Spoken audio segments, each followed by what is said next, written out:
Welcome to Focus Today. I'm your host, Perry Atkinson. One of the big bills going through the Oregon legislature right now is SB 941, which deals with another level of gun control. And it seemed to have passed through the Oregon Senate with great speed, but when it got over to the Oregon House members are saying, whoa, slow down, let's take a look at this. And apparently today as we speak, there's going to be about 7 hours of testimony in committee about the pros and cons of this proposed piece of legislation. Coming up with us today is David Workman. He's senior editor of the Gun Magazine. Maybe you are a subscriber. You can go to thegunmagazine.com. It's published by the Second Amendment Foundation, which is saf.org. He's communications director for the Citizens Committee for Right to Keep and Bear Arms, and he's a former member of the NRA's Board of Directors and recognized expert on the various issues as it surrounds gun control, especially with the one in Washington state gun laws. There continues to be a great effort around the country to infringe upon our Second Amendment rights, and now Oregon with SB 941 coming through the Senate with great speed, but gets into the House and slows down today. So it's going to be interesting to see what happens as this piece of legislation goes before the committee and a schedule of 7 hours of testimony today. So David, nice to see you. How are you, my friend? Well, I'm getting by okay. I'm really looking forward to see what happens in Salem this morning with this hearing. As you noted, this is going to be an all-day and into the night activity. I've never seen anything quite like this before, and I think what it does is it reflects the angst and concern that gun owners have down in Oregon. They want to be heard.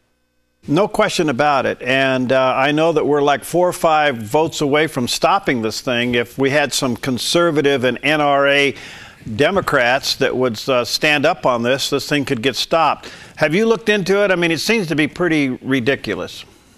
Well, it is very reminiscent of what happened here in Washington state last year. As you probably know, there was an initiative here last year, I-594, that was passed. SB 941 appears to have language that is very similar, with requirements that are very similar to 594. That initiative was heavily financed by Seattle area elitists. I know that Michael Bloomberg even kicked in quite a bit of money through Everytown for gun safety. What's happening in Oregon, they're trying the legislative approach first, and I think there's always the waiting in the hallway threat that if this doesn't pass, they're going to run an initiative down there too. All right, so it revolves around if I have a gun and I want to sell it to a family member or a friend, I guess we have to go down to a recognized dealer and do background checks. Does that really accomplish anything? I mean, in the sense, because now with the HIPAA laws the way they are, can you really determine whether or not this works or not? No, I don't think that it's going to accomplish anything. But, well, then again, what it really wants to accomplish, I think, is to establish a backdoor registry of gun owners down in Oregon. If you have to do a background check and fill out paperwork every time that you transfer a firearm to somebody, sooner or later, and probably sooner than later, they're going to be able to capture all that information and establish what is a de facto gun registration system. Okay, now I guess in Grant County, the sheriff up there was pretty vocal about this. Yeah, Josephine County Sheriff too, and in Washington state, we've had several sheriffs who have either announced or have simply decided they're not going to enforce this new law that we've got up here. And of course, 594 right now is the subject of a federal civil rights lawsuit that was filed by the Second Amendment Foundation and several other groups last December. All right, so if it passes, and as you well know, David, Oregon is pretty much controlled by the Democrats now, big time. There's a good chance this thing's going to pass. Can counties opt out? Can counties refuse it? Well, no, I think how this is going to have to work is that people are going to either file a lawsuit or work to unelect some of the people that supported this thing. It's a statewide measure. Because of the way this works, the only way to undo it is to get a friendly legislature in there and undo it, or file a lawsuit against it to overturn it. So, for those who don't know the bits and pieces of it, what does this bill do? Well, I think the big thrust is the background checks. This is really what this is all about. And I think it's pretty widely known now that background checks, the way that the authors of these particular measures have designed it, is to create a system of de facto registration, because there is going to be a record someplace of each one of these transfers, whether you have to fill out federal paperwork for a local gun dealer to do a background check, or whether they keep the information with Oregon State Police, or up here in Washington, we keep the information on handguns with the Department of Licensing. We've had a pistol registry up here for years, but since the passage of 594, their paperwork is backed up just enormously. And they are trying to catch up. I think they're about a year behind in Olympia trying to keep these records up to date. So what is the penalty if I just gave my gun to my son? Well, I think that there's an exemption for immediate family members. But there would be penalties if, say, you gave a gun to your neighbor, or let a buddy of yours borrow it for a hunting season or something, and something happened. Say he got in some kind of a criminal activity. He was charged with a crime, maybe charged with poaching or something. They're going to take that gun and they're going to wonder how he got it from you without a background check. Then you're in. All right. Is this a trend across the country? I think they're trying to establish a trend. They've got an initiative going on right now down in Nevada that is very, again, similar to what's happening in Oregon right now and what happened in Washington last year. So it occurs to me that they're trying to push this in several western states in order to establish a record, a track record, to tell people in other states, hey, they passed it in the West where everybody's got guns. What's the matter with it? Nothing really, so let's pass it down here. Wow. By the way, we read the other day where I guess the UN tried to pass a disarmament bill, and it failed in the Senate. I don't know if you kept track of that, but our two U.S. senators voted for it, but it did fail in the Senate, thank God.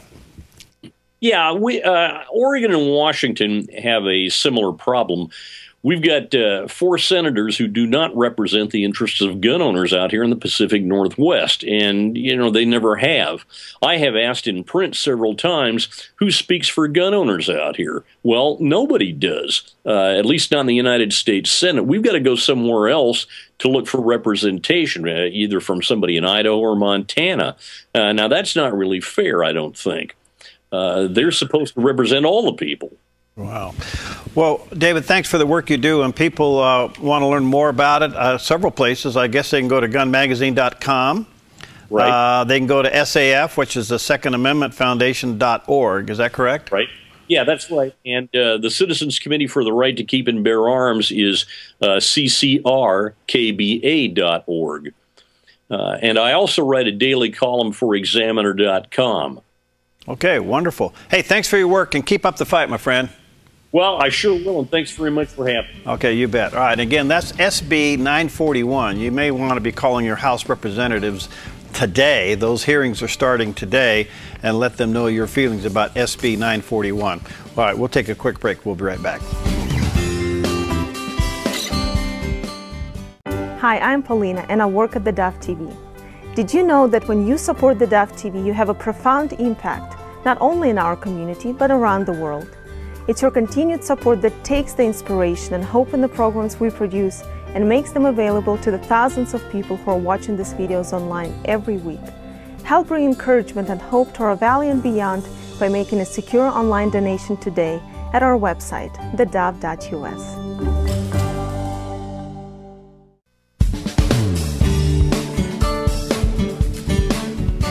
Welcome back, and delighted to have in the studio with us today Rebecca Bender and Treva Kuyper. Treva was with the Loft, and Rebecca, well, she has a great ministry and outreach, and she is a human trafficking survivor. Wow. And thank you both for being here. And the reason you're here is for the big show. The big show. Runway to Hope is this Friday night at 7 p.m. at Community Bible Church in Central Point, and it's open to the entire community. It's a free event to bring awareness to sex trafficking in our valley. Wow. How big is this problem? You know, human trafficking has an epidemic. It's surpassed the sale of guns in our country. It's second only to drugs. We have on average around 100,000 to 300,000 trafficked children in the United States every year. 87% of those are American citizens. So anytime you have any area where there's vulnerable youth, then you're going to have traffickers. Well, I know Southern Oregon's a hub because of I-5. We're hearing unbelievable statistics. And can you just briefly share with us your personal story, Rebecca, because you were involved in it, and thank God you're out. Yeah, absolutely. Thank God I'm out. He's the one that got me out. But, you know, as a human trafficking expert, we have to say that there's many places that are hubs. So I think that Oregon is not even ranked in number 10. So sometimes the sensationalized numbers can instill fear in us that we don't need, right? God is not a God of fear. So we have to be realistic with what's taking place.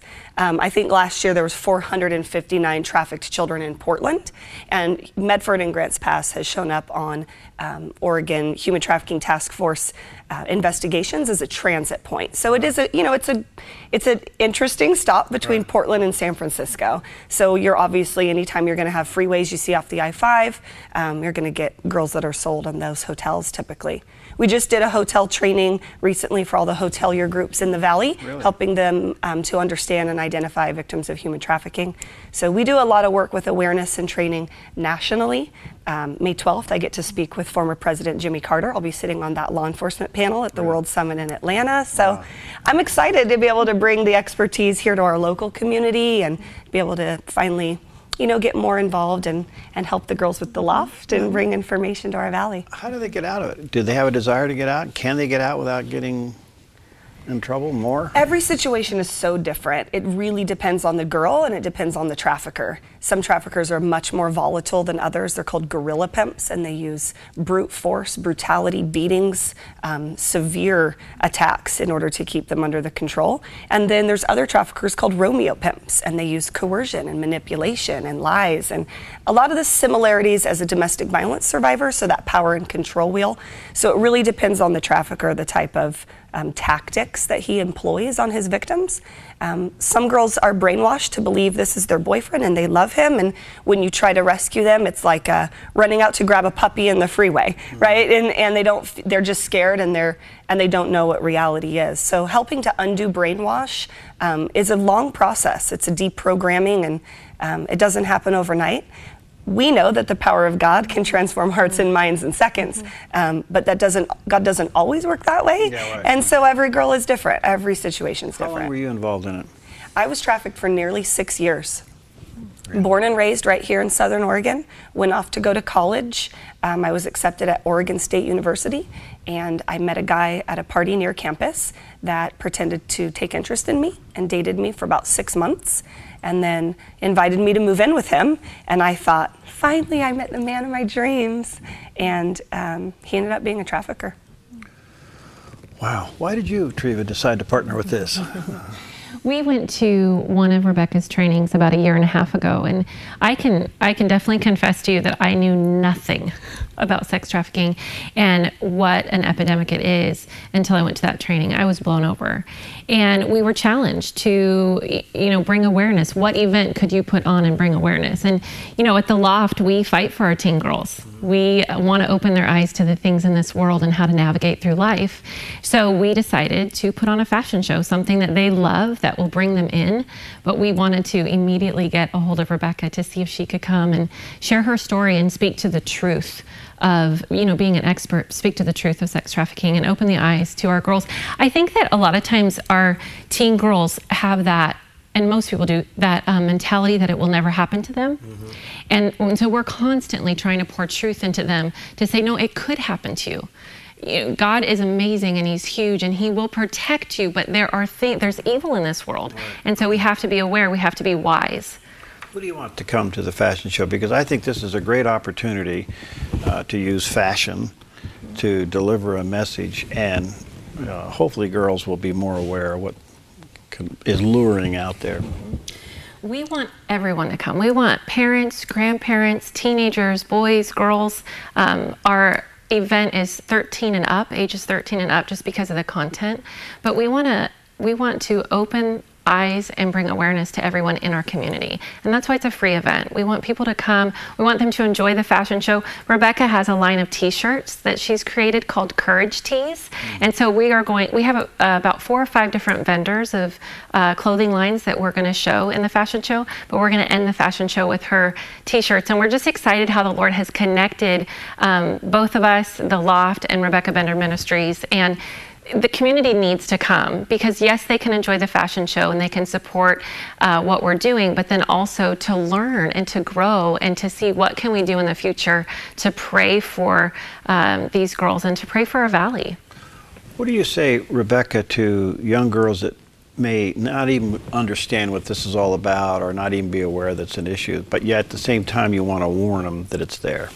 Yeah, you know, misidentification happens often when we envision human trafficking according to the media that we've watched our whole lives, right? We think of this 9-year-old girl handcuffed to a radiator, right, you know, shoved in a cargo ship, and right, and that's it. Human trafficking looks very different in a first world developed country like America. And so I think that I want to help girls to understand that it's not the traditional, you know, fit in the box kind of image that they have seen their whole lives on TV. And we have to make them aware of what it really looks like in America, just so that they can be prepared. We want them to be, you know, wise as serpents. Mm-hmm. You know, we have to know that there is evil in this world, like Treva said, and sometimes the day isn't getting better with the, you know, the nearing of Christ. And so it's just important. We talk about drugs, we talk about alcohol, we talk about bullying in schools, we talk about drunk driving. Why would we not talk about sex trafficking? And so right, I think it's important to know, you know, you have to be careful about the guy you're dating is typically who the traffickers are. I think that's the other thing too. I know there's great awareness now and growing awareness of this, which you have to be very pleased about, and even on a national level. Oh, I think we're waking up to this issue. Are you seeing states begin to do some legislative work that makes sense, where you can get a grip on this? Yeah, absolutely. I mean, 2 years ago, Oregon finally passed Senate Bill 673, which differentiated minors and adults for acts of prostitution. It raised Oregon from a D grade in efforts towards sex trafficking toward a B, which was finally passing. So we definitely have made some progress. There was Lobby Day just a couple weeks ago that helped to increase other issues in Oregon. And then we had, I believe, 11 bills that went to Senate this year. I was really honored to be invited to testify at the Senate Judiciary Committee in Washington, D.C., and I think 3 went through. So the JVTA and a couple others that are a little bit controversial, some borderline, but I think that all of us understand that no one wants no one wants children to be sold into sex trafficking, right, regardless of your political agenda or party. Right. It's great to have a nonpartisan issue or bipartisan. Boy, isn't it ever? But this is such an important one. And there's some great things happening in Southern Oregon to reach out and to minister to girls who are coming out of this. How hard is it to transition out? You know, with Christ, all things are possible. And I feel like without that specialized service that is really needed for victims, we continue to cut the trees off of the tree, but if we don't pull the root, it's never going to actually get better. We're just going to see different coping mechanisms. That's why specialized services for victims of this complex compound trauma is so important. We can't just put them in rehab or put them in a domestic violence shelter and hope that it gets better. There's many layers when it comes to this type of exploitation, and without that specialized care, we'll just continue cutting the leaves over and over and over again. So it's really important. All right, well, this Friday night is an opportunity, and I would say youth pastors with young girls 13 and up, mm-hmm. come. Yes. Parents, if you have a young girl in your home, have her bring her girlfriends and go. Everybody loves a fashion show, you know. And so tell us about it one more time. It's going to be at Community Bible Church this Friday. This Friday at 7 p.m. Okay. And it's in Central Point, and it's free. And we want to also mention our teen boys. We want them to come too. We want the guys to come. We want the dads to come.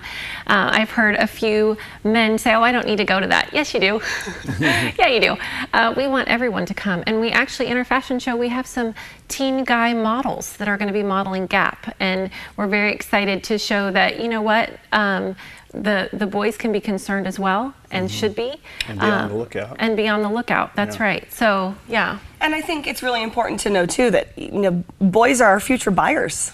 Boys are the demand, and if we don't start figuring out how we're going to raise our next generation of young men to be defenders and protectors of women and children, to understand and get them to understand the severity of even the small part they play, whether it's engaging in pornography or, you know, attending, unfortunately, strip clubs when they get 18 or 21, we sometimes don't even know the temptation that they're given when they're outside of our watch as parents. So it's really important as parents, especially with young boys, to come understand this issue so we can raise up a next generation of young men who are willing to defend and protect and stay on guard.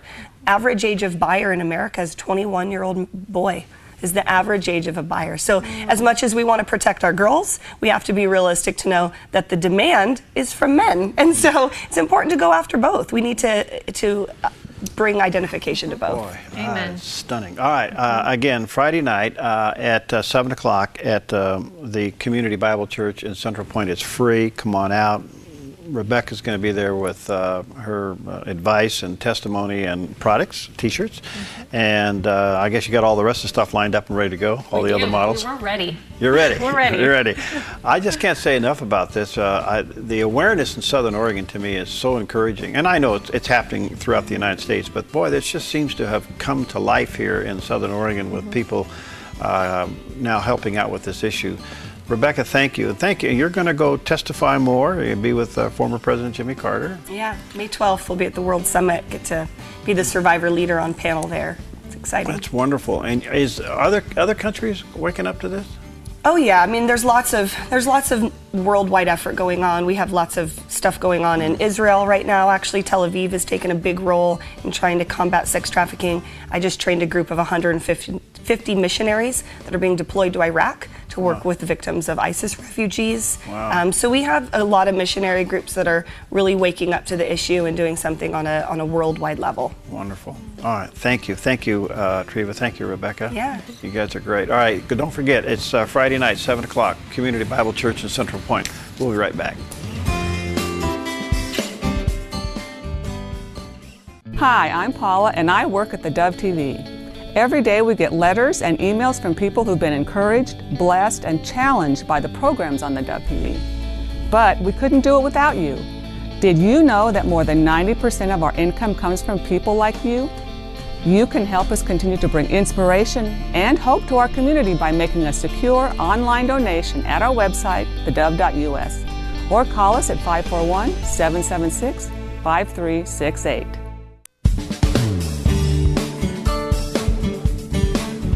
Well, we're going from sex trafficking to bullying. I think there's a lot of connection going on there, and delighted to have in the studio with us today Paul Coughlin. He heads up the Protectors, and their first annual event is coming up at the Rogue Valley Country Club this next Thursday?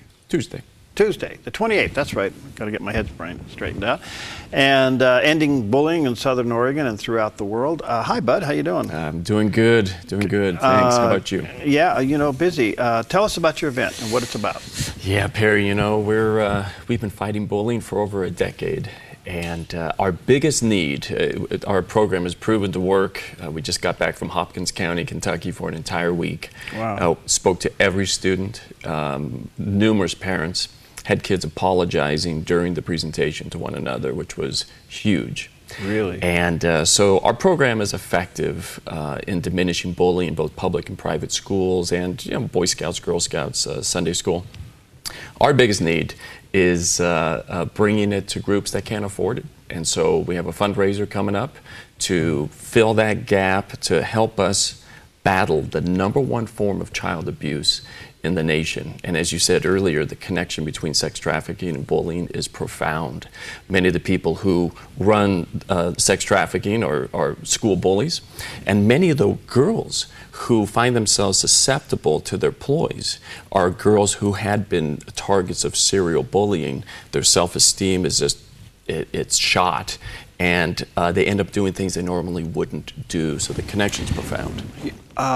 We're running a special on the Dove TV, and it deals with homosexuals coming out of homosexuality. And one of the greatest causes of them to go into that lifestyle is in their pre-adolescent years or adolescent years as a result of bullying. They lose their identity there. They sure do, and they find themselves susceptible to, there's two kinds of power. There's real power and perceived power, and bullies are excellent at pretending to have power that they really don't. And when a child has been a target of bullying, their ability to see that is greatly diminished. They need help. Well, this is another subject that has skyrocketed throughout the country, and we're seeing at all levels, not only schoolyard bullying, but now you got cyberbullying, you got corporate bullying, you got all kinds of stuff going on with this. And so you want to raise funds to go into organizations that can't afford to bring you in. Yeah, you know, for example, locally, Hoover Elementary, I spoke to their parents last month, and it was a fantastic gathering. Most schools don't have a budget for anti-bullying efforts, and it's often a state mandate. Right. So it's an unfunded mandate, like many other mandates from the government, and so they desperately need help. And but they just don't have the budget. So we need people of goodwill to step in the gap and allow us to do what we do well, and that gets kids to stop bullying one another, to stand up against it, to help those poor targets fake it so they become more confident inside, but most importantly, Perry, I'd say working with the parents. Parents are the frontline defense against bullying, not so much teachers, and we really need to get that message out to our culture, because bullying is not a school problem. It is a cultural problem, and it takes a community to really fix it. All right, next Tuesday at the Rogue Valley Country Club, there's going to be a special fundraising event. What do they do to attend? What's the deal? They can go to our website, they can go to our Facebook page, The Protectors, and from there there's an invite that they can go to. They need to register. It's $15 to cover the cost of the event itself. Dr. Paul Gossman is going to be our special speaker. He is the person who allowed the documentary Bully to be filmed in his school district. He's one of my living heroes. He is a remarkably courageous man, a very, very interesting man as well. Most people just wouldn't do that, because if you look at that documentary, the school district does not come out looking very good. There's a story behind that story that we're going to tell, though, at the event. We're also, a very funny story, we're also going to be giving away a signed guitar by Joe Walsh of the Eagles. How'd you do that? the man who has been handing Joe Walsh his guitar for decades on tour is a fan of the Protectors. He's out of Ohio, I think, and it's a long story. His name's Mark. And he said, "Hey, do you want a guitar from Joe Walsh?" And I said, "Sure." And we're getting 2 tickets to the concert in Eugene. Is it May 26th, I think, too? So it's a cool deal. Yeah, and so you'll be giving away that guitar? Yeah, we're going to do some sort of a raffle or something? And we'll announce it at the end. In fact, Jason will be the one announcing the winner. Okay. Well, let me encourage you. If you understand, or you are dealing with this whole subject of bullying, and it's huge. What a great opportunity to get Paul and his organizations, the Protectors, into schools and organizations that really can't afford it, and yet they need what he has to offer.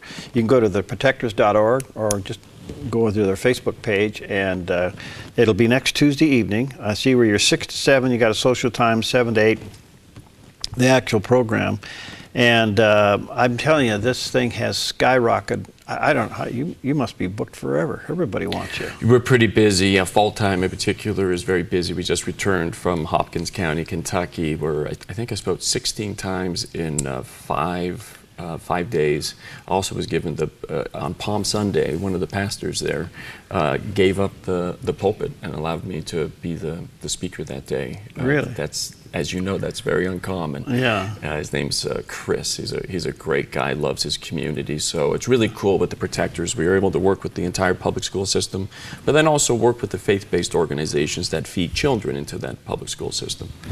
I just wonder if sooner or later you're going to be impacted by this problem. It's just a matter of time, and hopefully your kids aren't. But I don't know how you gotta be on top of it. It's one of these issues you just got to be on top of. The bullying, we just had Treva Kuyper in, and she does the Loft, and the bullying among girls, teenage girls from 8th grade to 12th grade is just unbelievable. Yeah, and it's so cruel. Oh, it's getting worse usually through cyberbullying. Perry, cruelty is a currency in youth culture, and it's a fact that we just don't want to admit, but it's true. And that's not someone else's child; that's our child. To get ahead socially, it helps to be a bully, at least in the middle school years. As you get into the high school years, it gets more frowned upon. But through 4th grade, through 9th grade, to be unkind, to be mean, and even cruel gets you ahead socially. And more studies have proven it over and over. The last one, UCLA, February of 2013, they asked over 1,100 middle schools, so we're talking tens of thousands, if not hundreds of thousands of kids, a name for us, the bullies. And then they asked them to name the most popular kids. The lists were almost identical. It gets you ahead. So what we need to do that's a cultural problem, Perry. The teachers' unions didn't get together and say, hey, we want to make cruelty currency. They didn't do that. No. We're the ones who've allowed that to take place. So as adults, as mature adults, particularly people of faith, we need to change that currency. We need to make moral and ethical civic courage currency in order to denounce that behavior. Kids will do heroic things if we give them heroic things to do.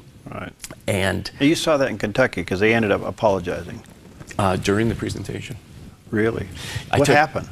I challenge. What you have to do is they have to like you. So hopefully they liked me. So I go in and make jokes about my own bald spot and all that kind of stuff. And they kind of like that. And then you establish credibility. I write for Fox News. I say that I work with the Baltimore Ravens. And football players are deity, right? And so I go in there and I know that, and I talk about these things, and then hopefully you joke around, and then I say, you know what, we need to give each other, and I got this from our buddy Kevin Lehman. I said, you know what we need to do? We need to give each other vitamin A, an apology. That's what he calls an apology. And Perry, they'll do it. And I just say, do we want to, right now, you know what, right now, let's, there are people here who need to apologize.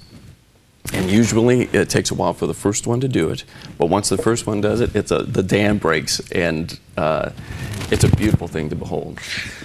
Well, I can't say enough about supporting what Paul is doing. And again, maybe your school or your organization needs him to come in, but you can't afford it. So this is a benefit gathering, an event to help raise the funds so he can continue to go into places and offer the services to those who can't afford it. So if you need to, you want to get a ticket, $15, come on out. Who knows, get your name in the hat from the guitar from the Eagles. That's pretty good.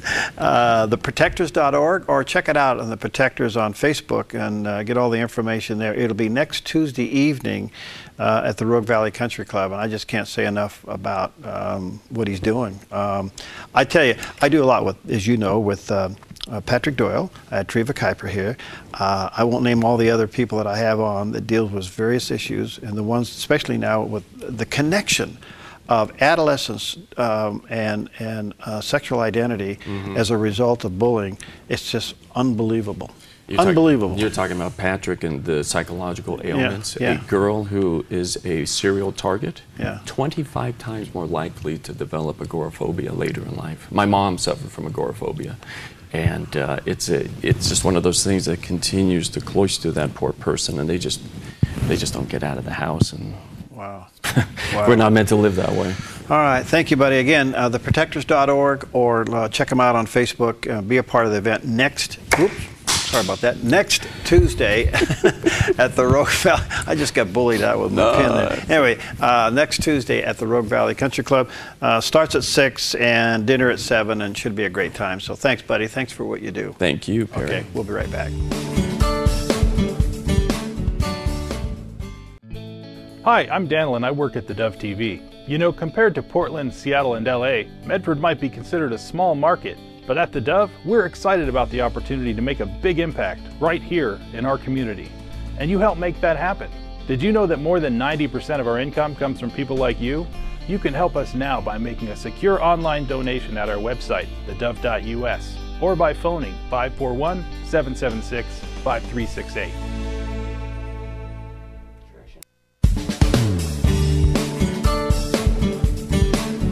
Welcome back, and what a delight to have back with us today our good friend Dr. Paul Kreitz. And Dr. Kreitz writes books, he heads up universities, and we've been going through his book that I have found to be fascinating.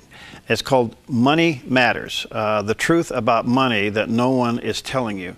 And I find this fascinating because I think so often, especially in Christian ministry sometimes, we just don't think right about money. We see it as good and bad and mishandled and mismanaged and all of those things. And I thought Paul, through the simplicity of this book, has done a wonderful job to get our brains straightened out. This is a practical tool to get in your hands. And let me just say that you can go to drpaulkreitz.com and order the book. And anyway, Paul, by the way, Paul, I've been enjoying your emails. I'm on your list, so I get your e-blasts. They're great. They're very encouraging. And I enjoyed your announcement. I guess you're in transition, so our prayers are with you, my friend. My God, we are in transition. Let me just tell you, it's unbelievable. You understand transition, and we're going to be in transition for the next 45 days, relocating our ministry from Nashville, Tennessee, to Jacksonville, Florida, the south part going into the St. Johns County area. We're going to be building a university there. We're going to be planning a new church that I'll be overseeing. We're going to be starting a Christian school, K through 5, and then we're going to be continuing to equip and train leaders, including pastors and ministers from all over the country. And we're not stopping our international colleges or anything. We're just expanding, but God has given us a clear word to move there. We just now, as you understand, we're believing God for a couple of financial miracles here in the 9th inning of the game. We need a couple of financial miracles to help us to get everything where it needs to be. So thank you for giving me the opportunity to share that. I understand it thoroughly, and that beautiful head of hair you have will be gone in 6 weeks. Well, first of all, I'm glad that you're just a GM of a great television network and not a prophet. So let's just go forward from there. Okay, good. Well, let's get into chapter 6. We've been going through every chapter here, and this is a fascinating chapter. Again, the book is called Money Matters, the truth about money that no one is telling you, and you can order it through his website. Just go to drpaulkreitz.com. It's a simple book. You probably could read it in one evening, but you won't. You'll read it and come back to it quite often because it's a tool. But chapter 6 deals with, are you a receiver? Wow. You know, most messages about money is giving, not receiving. Well, the truth of the matter is you can't be a giver until you've received something to give. And so I dedicated this chapter. You know, what you do with your money, Perry, and what you do with your time really create the balance of your life. And most of us see our time and our money as going. We're always investing or spending our time. What are you spending your time on? What are you investing your money in? But we never talk about being a receiver. Jesus said, freely I receive and freely I give. Jesus got away from the crowd to get up on the mountain to receive the revelation, the insight, the impartation from his Father, so he could come back and give it. The minister receives a sermon or a message and then gives it to the congregation. He receives from God and he gives God back to the congregation. Receiving, I cannot emphasize this enough, but receiving is the strategic key one of the strategic keys in your money matters. And most people listening to me right now, you don't even feel comfortable or worthy, I hate to use that term, worthy of being a receiver. But I want you to know, God wants to get something to you. He wants to bless you. So in turn, he can get it through you so that you can be a blessing to others. All right, so you've narrowed that down to basically 3 traits to being a good receiver. What are they? Well, one of the first traits of being a good receiver is humility. You have to humble yourself. It's very, very important to walk in humility. The Bible says that God gives grace to the humble, but he resists the proud. So a lot of times people don't receive things is because they're just a little too prideful. And you have to be willing to receive. I remember pastoring a church one day and years ago, and after the service, a little boy came up and pulled on my coat jacket and said, "Pastor Paul?" I said, "Yes, son." He said, "I feel like God spoke to me to tell you something." And I got down on one knee and I talked to that little boy, and I tell you, Perry, I received more in that 30 seconds from that little boy than I think I've ever received from anyone that said, "I have a word for you." It was just a very touching, comforting word. And it was so sincere. Now, had I been proud, had I been busy, had I been just so concerned about getting to the door to shake everyone's hands, I would have missed my moment to receive. And sometimes you have to humble yourself because you don't know how God's going to bless you. Now, I know we're talking about money matters, but God wants to bless you in many ways. And one of the traits is you're going to have to be a receiver. Number 2. Well, humility is good. One of the greatest things that you must understand, that you've got to be qualified by paying attention. I tell the story in the book that we go to our favorite restaurant. In fact, when I get done here today, I'm going to one of my favorite restaurants. I won't mention the name, but its initials are Cracker Barrel. But I'm going to go there, and I'm going to have some good old country cooking. And one of the servers there is named Helen. And we get so busy, and my wife and I are so busy, and we are so incredibly focused. And one day Helen came and said to my wife, "Do you like honey? Do you like fresh honey?" She thought she was talking about asking for some honey with her meal. And we were ready to brush it off, and I stopped and got focused in. I qualified the question, and she reached in and she brought us a brand new jar of honey that she had produced through her bees and things at her farm. And she loved us so much that she was waiting for us to show up to give us some honey. You've got to qualify. I talked to a man the other day, and I said, "You're such a giver. What a blessing it must be." He said, "Paul, what a task it is." I said, "A task?" He said, "Yes. I have to qualify the soil of every seed that I sow." Someone listening to me right now, you need to hear what I'm about to say. Pay attention. Someone's observing you who's capable of blessing you. Someone's watching you right now who's capable of doing something for you that would just blow your mind. Always pay attention. Live in the moment. Be in the moment. Don't be so busy that you miss. It may be as small as a jar of honey. It may be someone that's God sending to meet the financial need over your life. That's why I wrote this book, Money Matters. And as Perry said, you can go to my website. Just go to paulkreitz.com. You can go to Dr. Paul Kreitz, or just go to paulkreitz.com, Kreitz, and get this book. I'm telling you, money is more important than what most people are telling you. So Perry, I'm looking here at my book on the third focus, and that is to always remain grateful. Always remain grateful. I tell the story of going to Asia for the very first time. And there was a group of us, and we were speaking in churches. I was speaking in churches and universities. And we were ushered into this palatial home for dinner one night. White jacketed servers. And they brought out these big fish. And Perry, you travel around the country. We in the United States, we chop off the head when we serve it. But in other countries, they serve the whole fish from the snout to the tail. And I didn't know, but in Asia, the honor, the great honor when you're served is they take a little diamond studded knife and they slice out the eyeball and they present it to the special guest of the dinner.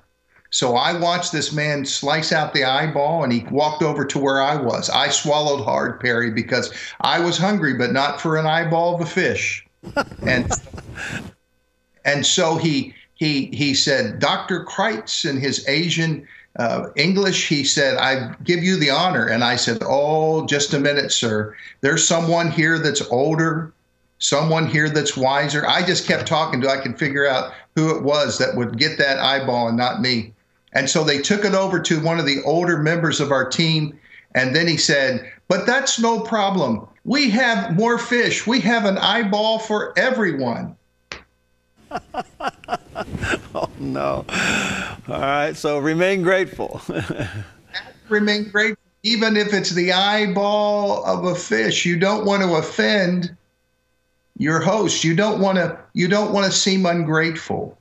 You want to just be thankful every day for God's blessing, because the clothes you're wearing, the shoes on your feet, the car you're about to get into or you're listening to this in, you're a receiver.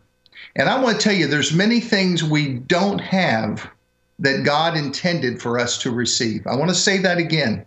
There's many things in your life that God was sending, but you didn't receive them. I don't know why. You were too busy. You were too caught up. You were maybe too prideful. But I'm telling you right now, maybe there's a friendship or relationship that God wanted to send, and you thought, oh, they wouldn't be interested in me. But you don't know. God was sending them there for you to receive them so that in turn you could be a blessing to them. You know, someone said all the great relationships are win-win. You win and they win by coming together. But I'm telling you, the Bible teaches us the great relationships are created by God.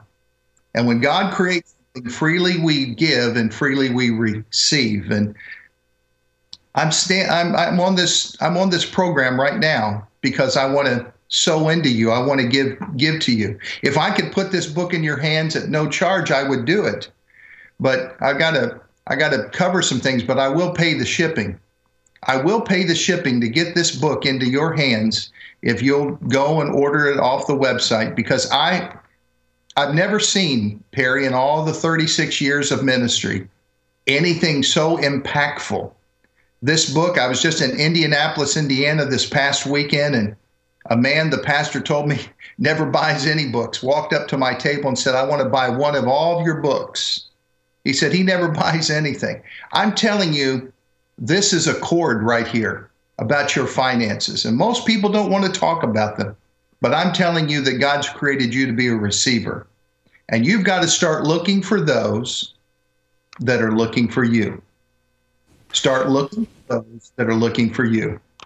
The book is entitled Money Matters, The Truth About Money That No One Is Telling You. A picture there on the screen, those watching on the Dove TV. You can go to paulkreitz.com, drpaulkreitz.com, and order it there, and Paul will send it back to you with the shipping paid. You know, I have, in running a nonprofit organization all these years, I've attended quite a few fundraising seminars, and the last one I was in, Paul, and the software and the talk and everything else, something began to stir inside of me, and I just got sick to my stomach. And I got up and I walked out.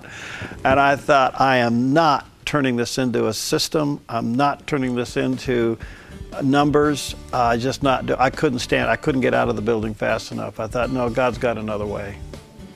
Well, he does. It's in the Bible. Yeah. You know, someone said, has it come to this? We have to go back to the Bible? Yes. Yeah. All right, out of time. Hey, listen, our prayers are with you. Keep us posted on your transition, and congratulations on the incredible vision that the Lord has given you, going to Florida, the church, the schools, and everything else that you're involved in. I felt really good when I was reading that. I'm going, God bless you, Paul. Hooray. I'm with you, pal. Thank you. All right. So much. All right, again, Money Matters. Go to paulkreitz.com or drpaulkreitz.com. Order it. I think you'll find it to be extremely resourceful. We'll see you next time on Focus Today.